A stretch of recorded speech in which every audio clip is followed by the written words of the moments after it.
Welcome to the Energy Capital Podcast. I'm your host, Doug Lewin. During Winter Storm Heather earlier this year in 2024, battery storage reduced power costs in Texas by $700 million just during that one weather event. This finding was only one of many in a report recently released by Aurora Energy Research called, quote, "The Role of Battery Energy Storage Systems in the ERCOT Market." The report is one of the most in-depth analyses to date on the impact of battery storage, which has grown exponentially in Texas over the past decade, even surpassing growth in markets with major battery subsidies. The growth in Texas really has been extraordinary. We went from virtually no battery storage pre-Uri, about 200 megawatts during Winter Storm Uri, all the way up to about 7,000 megawatts today, a little more than 3 years later. We will definitely have some episodes out soon on Hurricane Beryl, on the distribution grid, microgrids, and things like that.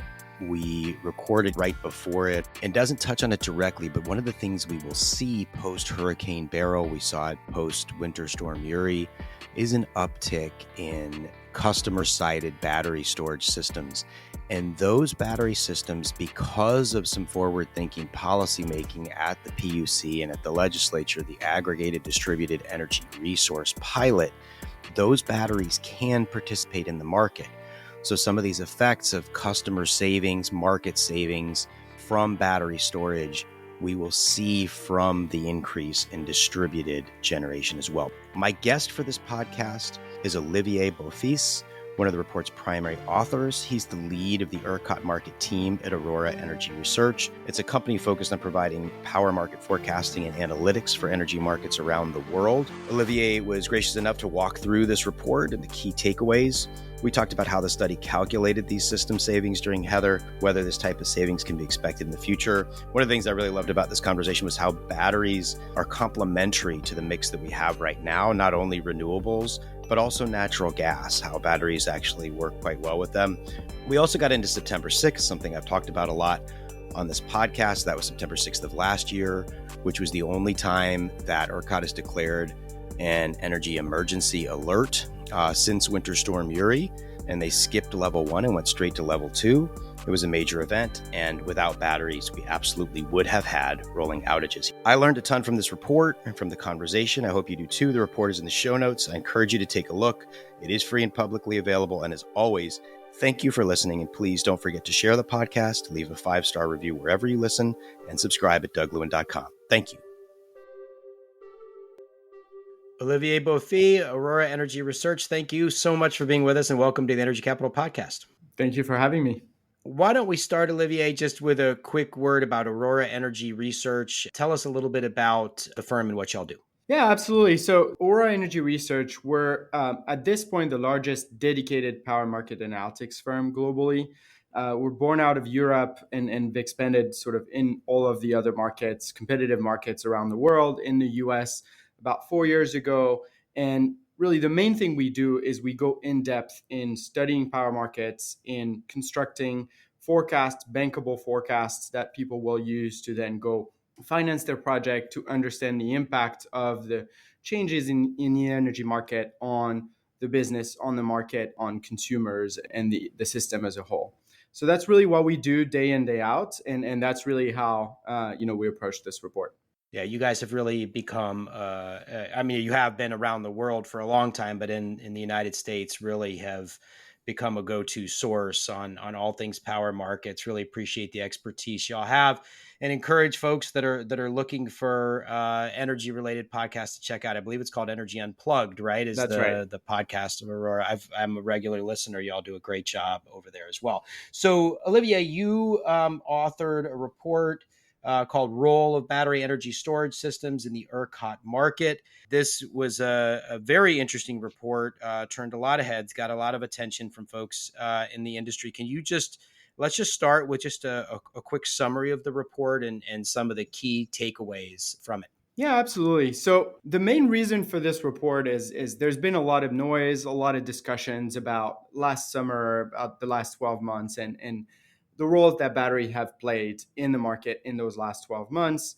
Obviously, we went and had one of the hottest summer of the last 10, maybe 20 years in Texas, a pretty significant winter storm as well. And so we wanted to understand, what batteries had done and or not done in those during those events, and kind of shed some light on this. So in terms of the key findings, really, the first one is batteries are quickly playing a critical role in the system. They've grown from roughly nothing, back in 2020, 2021 to 4 gigawatts at the end of last year, and then close to, I think the number's around 7.7 gigawatts right now being synchronized to the grid.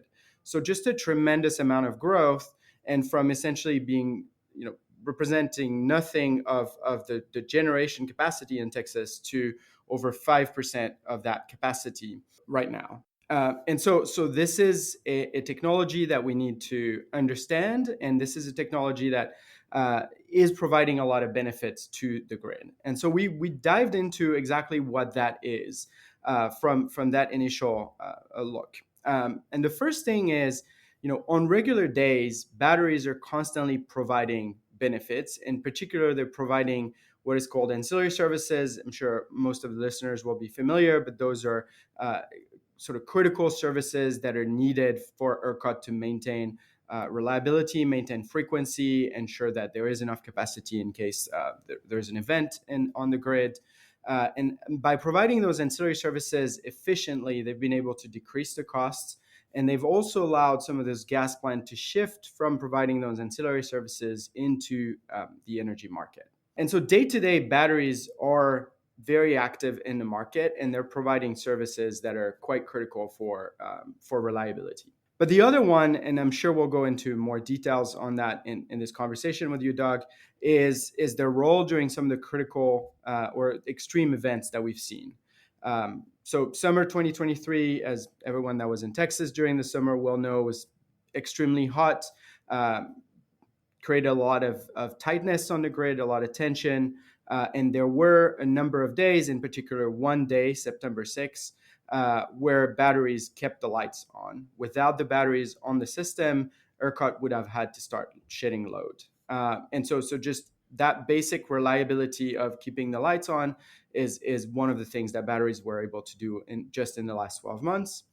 But also during winter events where we saw batteries saving essentially hundreds of millions of dollars. So in our estimates, about $750 million just in 2 days in system costs by providing ancillary services and making the system more efficient and enabling more capacity, especially gas capacity, to participate in the market.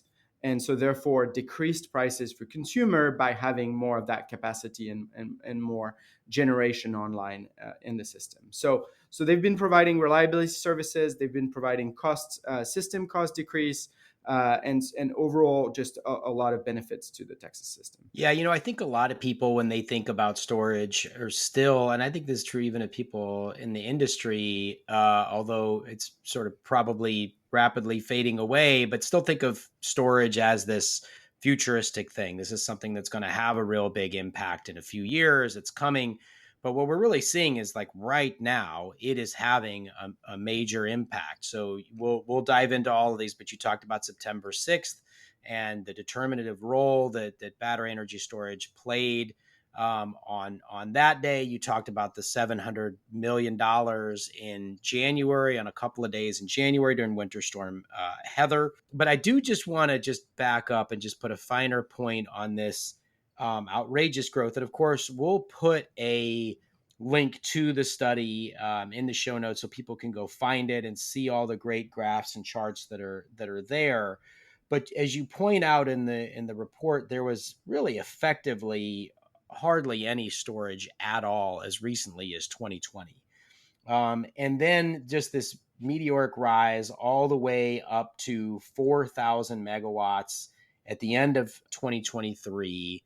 We're recording in mid-July. The GIS, the Generator Interconnection Status Report, just came out a couple of days ago and has storage all the way up to 7.7 gigawatts sitting here in 2024. So really in the space of 4 years, from effectively nothing to nearly 8 gigawatts.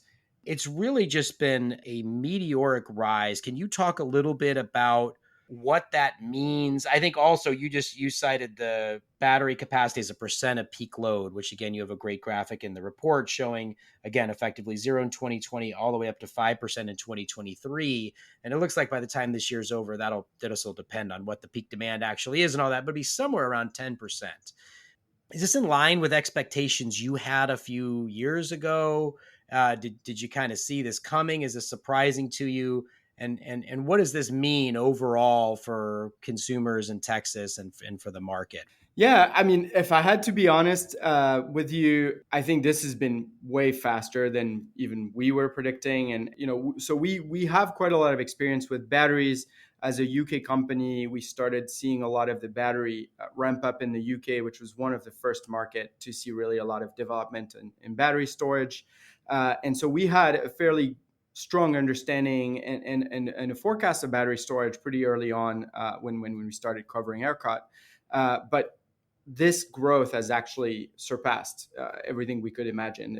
And I think pretty much everything that was out there in the market that we were aware of. So it's been much faster and much bigger in scale than what we thought. And what's really fascinating in ERCOT that's not the case in most other markets is that growth has been built entirely on market economics, right? There's no mandate for battery storage growth in Texas. There is no requirements or RFPs that are being put out. And so really it's market economics, market construct, and obviously federal subsidies, right? Let's not forget that batteries are eligible for the ITC, but beyond the federal subsidies, it's really the market economics in Texas that are enabling that growth.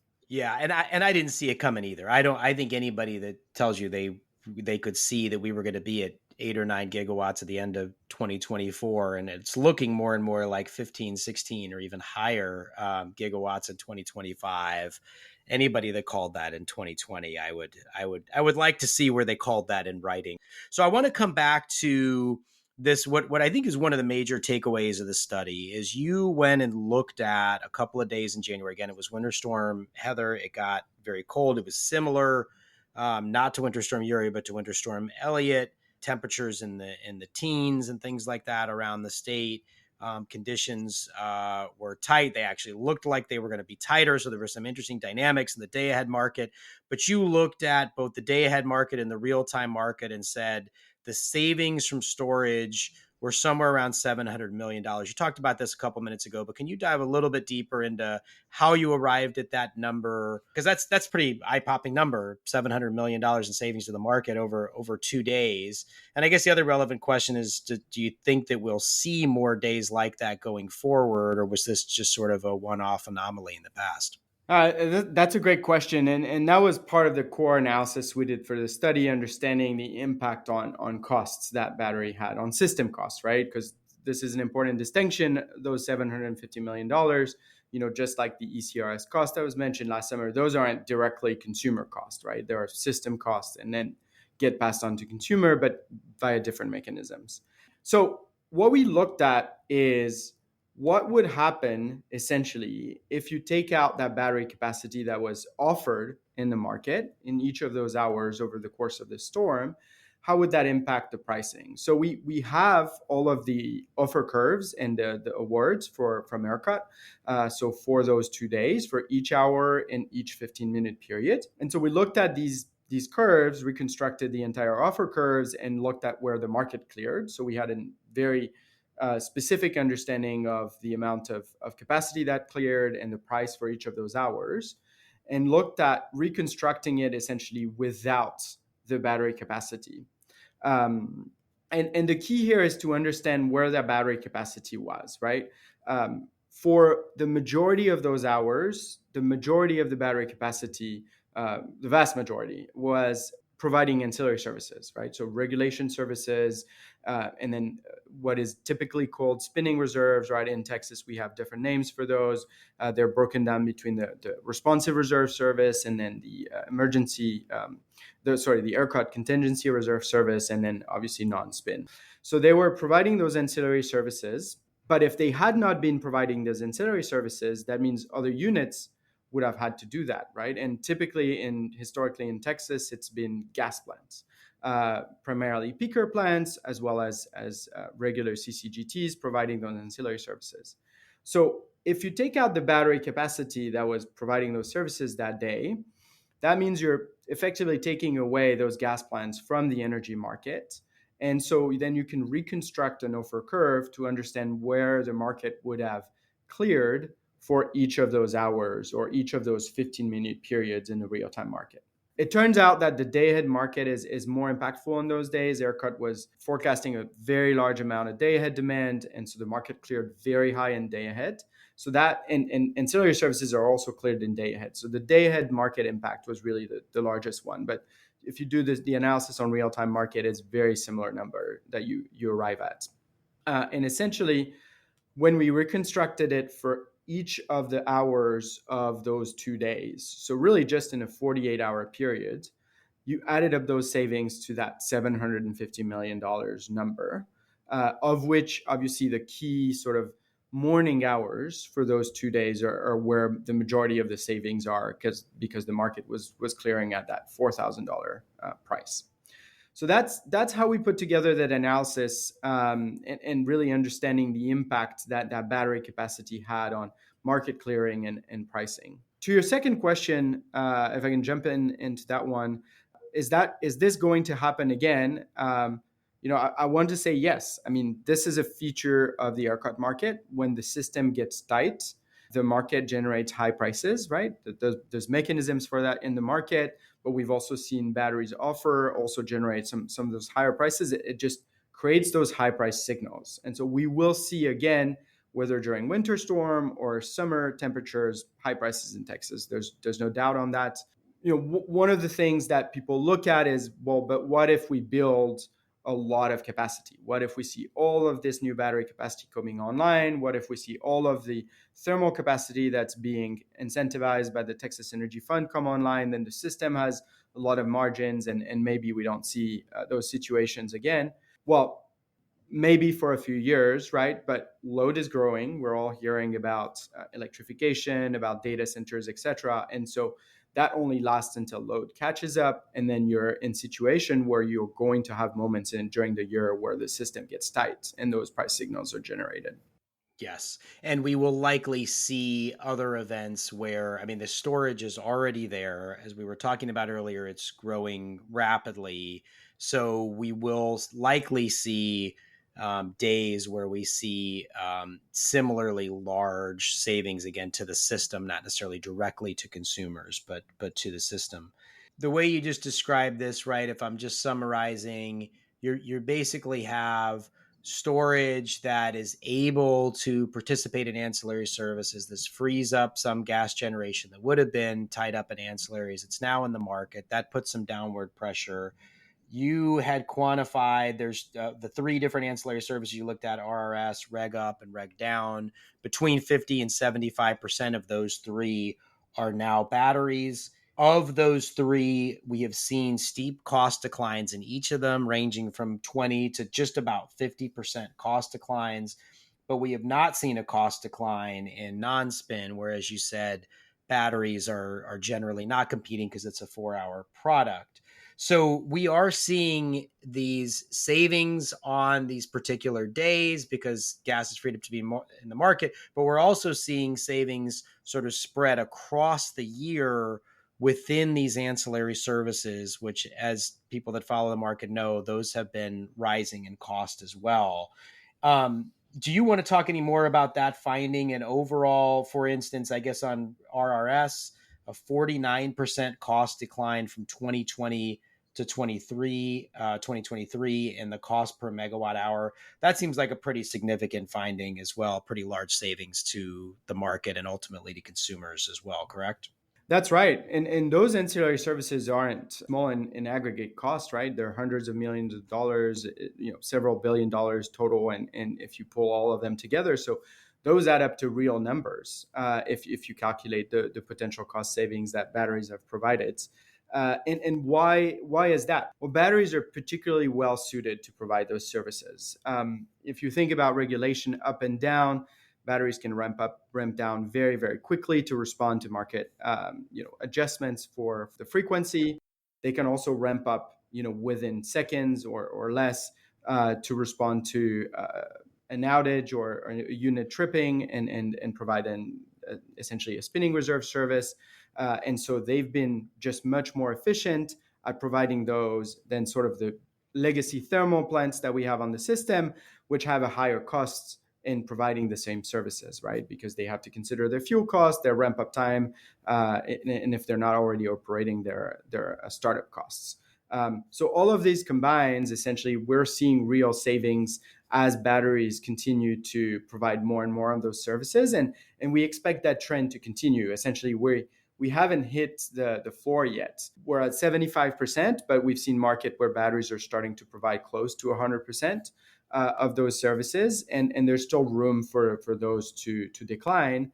And not only in the services we've mentioned, but also in the ECRS service, which we didn't put on this chart because it was just created in 2023, so there was no comparison point to see an impact on costs. But as more and more batteries come in the market and are able to provide those, we fully expect the ECRS service to see the exact same dynamic and also come down and become less and less costly to provide. Yeah, I mean, in a word, it kind of comes down to competition, right? If you have an energy sources competing against each other, that's ultimately good for consumers. And even when storage comes to dominate a particular category, storage resources are competing then against each other, right? Yeah, and even in the spot market, if some storage developers and operators are going to want to hold out for the $3,000, $4,000, $5,000 a megawatt hour, but of course they're risking missing the $1,000 and $2,000 megawatt hour days. So those competitive forces at work are really making a big difference there. You also got into some of the big changing dynamics on the grid. I want to talk about this as well. That again, back up, say, to 2019, before there was really any storage to speak of on the grid. As a matter of fact, 2019 was a pretty hot summer. We saw some pretty high price days, some pretty, what we thought were really, really high peaks at the time. 75 gigawatts seemed like a lot. Now 75 is just sort of like an average summer day or something like that. But what we would see in 2019 was a really long peak period when we were sweating, both literally because it was hot and figuratively because everybody was worried, was the grid going to stay up. The general public wasn't as clued into those things at the time as they were post Uri. But for those of us that were really watching the market, there were some pretty dicey days. But it was always, starting about 3 o'clock and really like 4, 5, 6 o'clock in that period that everybody was worried about. Obviously, we've talked about the numbers with storage, but the numbers with solar are similarly eye-popping. Can you talk a little bit about this shift in scarcity hours from, call it like 3 to 7 p.m., really to kind of a 7 to 9 p.m. period, and what that means for the market, how storage plays a big role in dealing with those problems? I mean, as you very well explained, right? I think the peak load hours in Texas are really 3 to 6 or 7, right? Essentially, normally. And back in 2019, we had little solar on the system. We had a few gigawatts, but it just wasn't a big factor quite yet. One of the things that I haven't mentioned yet, but that's obviously a good time to do that, is the growth in solar has also been tremendous in Texas. Texas has added about 12 gigawatts of solar in the last 12 months only. And so essentially doubled the solar installed capacity between what was installed at the beginning of 2023 and what's installed now. And actually we've more than doubled by this point because of the interconnection at the beginning of the year. So solar is also now a force in the Texas market, and that's changing the dynamics, because as most of your listeners will already know, right? What matters for dispatchable capacity and maintaining system reliability is not actually just a peak load, but it's the net load, right? So it's the peak load minus the generation that you're getting from non-dispatchable sources, so renewables, wind and solar essentially in Texas. And so before the advance of solar, wind tends to generate at night primarily and less so during the day. And so it wasn't solving your problem during the day, but definitely helping during the evening hours.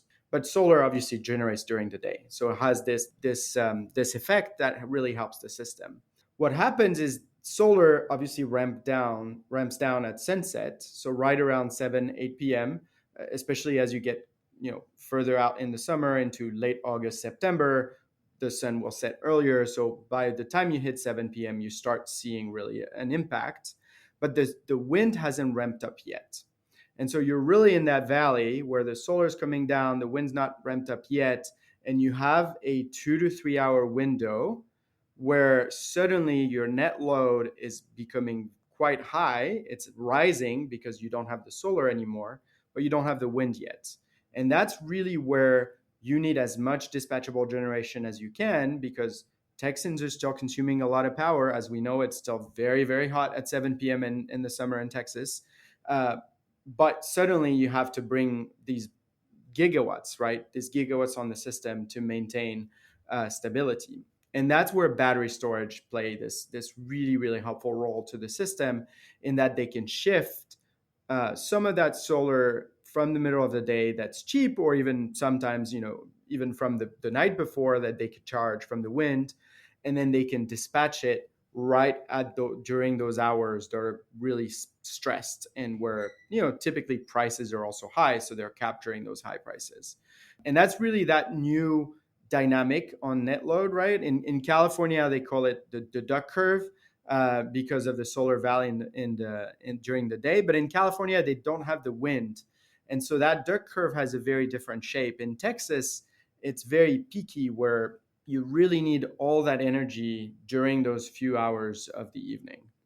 Particularly well suited to storage, and particularly the shorter duration couple of hours solves the vast majority of the problems because of the difference, as you were describing it, in the Texas duck curve. Sometimes I hear it referred to as armadillo or Yeah. dead armadillo curve, or people have come up with some creative things to replace duck curve, but it still kind of looks like a duck, particularly. And again, in your report, you have some graphs that show this as you start to get out into the 2035, 2045 kind of time frame. You do see some steeper ramps there, and storage seems particularly well suited to deal with those ramps, right? Absolutely. And those ramps are becoming bigger. So not only is storage well suited, but all of the storage that's coming online is actually needed. And the other variable to consider there as well, Olivier, is the thermal outages as well, right? We see there are times of year where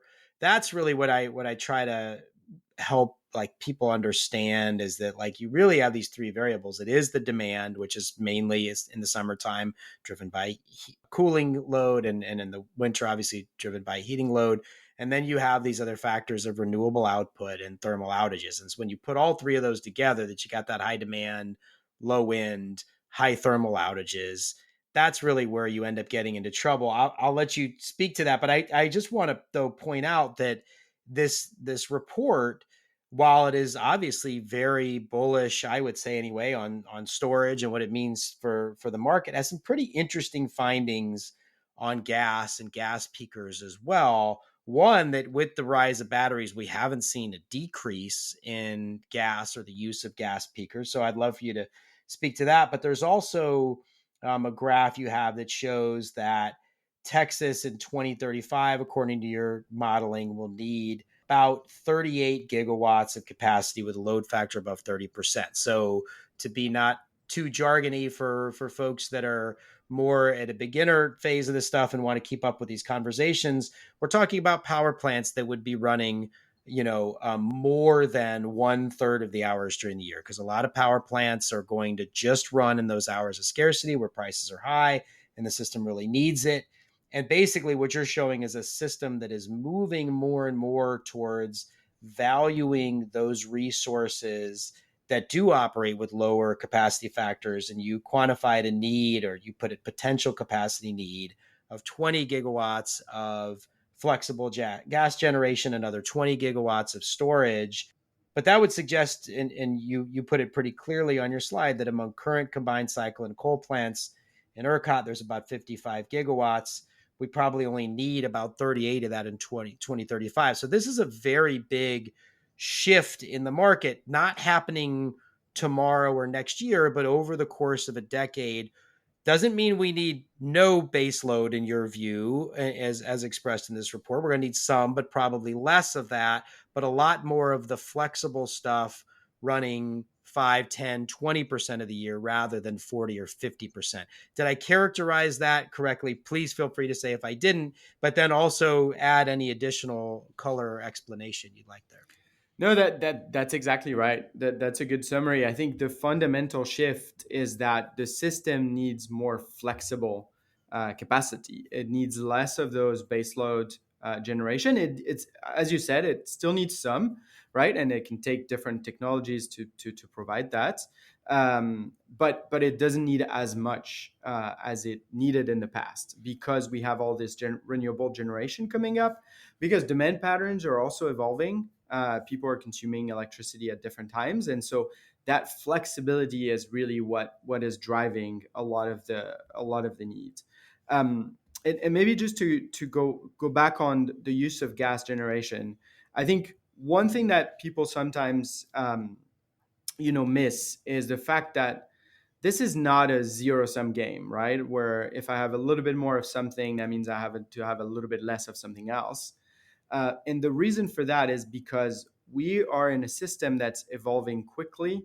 We're in a system that's growing in terms of demand pretty rapidly, right? And as the system grows, it needs generally more capacity, but it also needs different types of technologies to provide that capacity. And that's really the fundamental thing that I think people need to understand is, batteries aren't going to suddenly displace CCGTs. They're playing different roles. Some of the baseload power, mostly coal plants, are less needed because they lack, especially coal plants, they lack that flexibility. And so as they get older, a lot of those units are retiring, right? We see all these announcements from the different utilities of coal retirements. And it's not because, people just, it's not for any political reasons in Texas. It's really because those coal units aren't, economic. They're not providing the services that the market really needs. And so the market's shifting to different technologies that are providing those services. So we're seeing in our modeling a continued need for gas, but gas that is more flexible. So really peaking capacity. And we're seeing that need remain, in a way, with the growth in battery capacity, because it is playing a different role, because it is going to generate, say for the longer duration events that the current battery fleet at 1, 2, or 4 hour is not really well suited to fulfill. Yeah, exactly. I think that to the greatest extent we can get folks to think of these issues in terms of the system and not any individual like favored technology or group of technology, but the system and how the system works together, the better off we're going to be.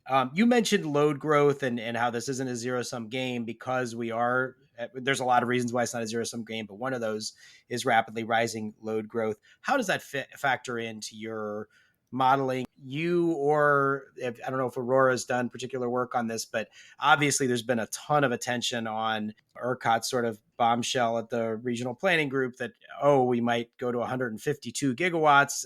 Are your analyses predicated on that type of growth, or, somewhere in between the old sort of projections of 90 gigawatts? How do you view some of these projections around rapidly rising load growth? Yeah, that's a great question. So, I mean, the very short answer is somewhere in between. We're definitely not projecting 150 gigawatts by 2028. I don't think the system can handle it, if anyone was still in doubt.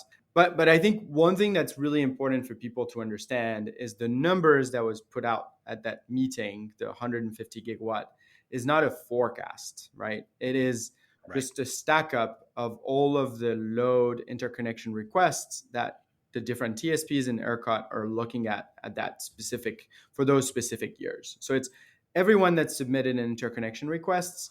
And as we probably know at this point, not all of these interconnection requests actually translate into load and projects that are moving forward. So a number of those are not going to materialize. So that means two things, right?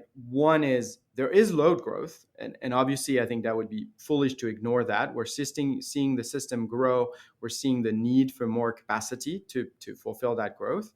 But at the same time, there's a lot of hype around that growth sometimes. And I think part of what we do day in, day out is trying to look beyond the hype as to what is actually tangible, what is likely to move forward, and what's a reasonable sort of forecast to plan against. Because when you're making an investment in, a large generation facility, you want to look at the realistic scenario. You don't want to look at the hype scenario. Yeah, that's right. And I think, also ERCOT is, as you said, it's not a forecast. They're taking these things that are coming into the interconnection queue, and they're assuming in most of the cases, not all, some of the Bitcoin they're discounting, but they're generally assuming a 24/7 load. And just like the price signals are there for battery storage and for flexible gas, there are price signals to load to reduce or curtail during those few hundred hours out of the year as well. So I hear you on that. I think that's a topic that I've also heard you talk about quite a bit. But, I think something people don't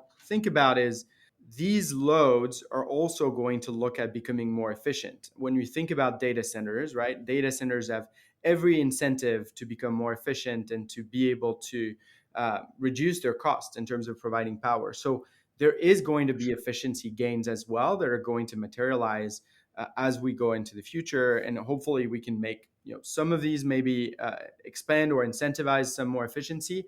But I think that that's something people need to keep in mind is some of this is not going to be as much as we think it is right now. No, I think that's right. And there's efficiency on the large side with the data centers and all of that. And there's going to be there is a lot of efficiency potential on the residential side as well, that I see more and more willingness of policymakers and utilities, stakeholders in general, to really try to get after. So all of that will be impactful on load growth. I think that's right. I do just want to, as we're starting to wind down, I want to make sure, though, before we end, that we do talk a little bit more about September 6th. I will often stand on the proverbial soapbox and say we are not focusing enough. I think it was a pretty significant event, right? With frequency dropping all the way down to 59.77, the biggest drop since Winter Storm Uri. And as a matter of fact, being in an energy emergency declared by ERCOT and actually leaping right past the EEA1, which, as bad as Uri was, they didn't do that then. They did go through the 1, 2, 3. Luckily, on September 6th, they never reached 3, which, of course, is rolling outages. But they just bypassed 1 because it was such a precipitous drop. And as you talked about as we were beginning this podcast, batteries really played a major role. Can you talk a little bit more about September 6th, what happened that day from your viewpoint, and talk a little more about the role that batteries played on that day? Absolutely. So I mean, as you described very clearly, right? So in terms of the situation, right around 7:25, so call it 7:30, the system ERCOT declared an emergency level 2 because the system reserve dropped and the frequency dropped to levels, obviously, that weren't good for system stability and reliability. And so what we did, we looked at battery dispatched hour by hour and 15-minute by 15-minute period across the day, and understanding how much battery discharge was done. And obviously some of that was ancillary services being called, but generally how much energy battery actually provided to the system. And so what we saw is the highest hour of battery discharge was exactly that hour from 7 to 8.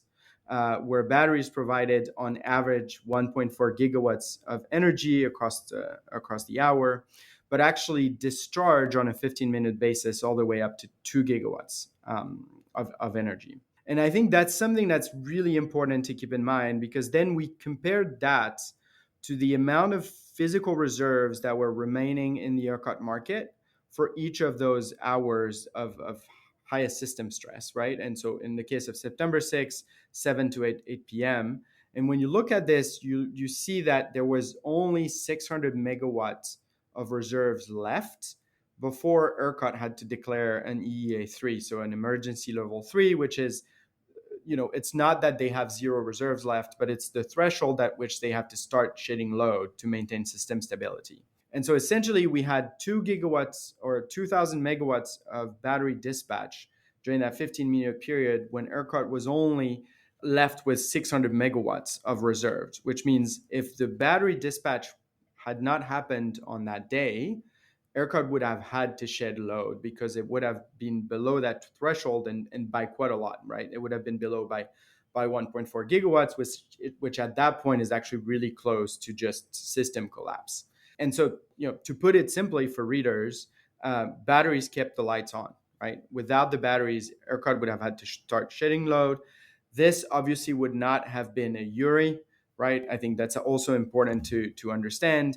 We were in a summer period where ERCOT would have had to shed, say 1.5 gigawatts, rolling outages across ERCOT for probably no more than an hour as the system was recovering and ramping up other capacity. But some people would have been left without power for half an hour, 15 minutes, half an hour, maybe an hour across the state. And so that was the essentially the role and the reliability that batteries provided. Absolutely. And there, that 2 gigawatts you referred to, I believe that was the first time. There may have been one other that summer where we were at 2 gigawatts. There have now been 10 times where storage has been at that level. And now once, in fact, in May, when we were having a spring day, it was particularly hot. There were a lot of thermal outages. Wind was a little bit lower, and storage hit 3 gigawatts that day. And I think we're going to see a lot more of those kinds of days going forward as well. I do want to ask you one more thing. Do you have thoughts on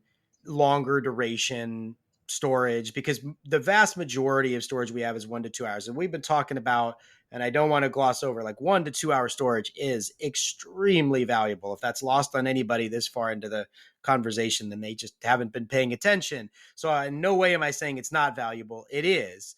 And it'd be nice to have some longer duration storage as well. But it seems that for whatever reason, the market isn't sending the signal for that longer duration, whether it be 3, 4, 6, 8 hour, because you can have storage and those kinds of durations. Certainly 8 can get kind of hard, but you could certainly do 3 or 4 hour storage, and we're just not seeing that much of it.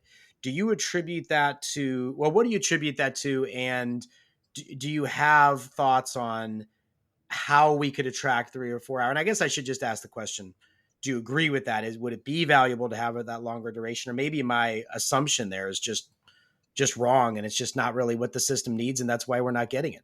No, I would agree with you. I think there is definitely value in having longer duration storage because you have, more ability to maybe withstand slightly longer duration event, right? We know most of the summer events are 1 to 2 hours, but there are moments where you're say the wind doesn't ramp up fast enough, right? And maybe that 1 to 2 hours extend into 3, 4, or 5 hours, right? And you're very happy to have longer duration storage to handle those events when that happens. Because that's something that happens every summer. So I think there's definitely value in having those 3 or 4 or 5 hour battery storage. I think the reason we're not seeing them right now is really two things. One is costs. It is quite a lot expensive to have a 4-hour system versus a 1 to 2 hour system.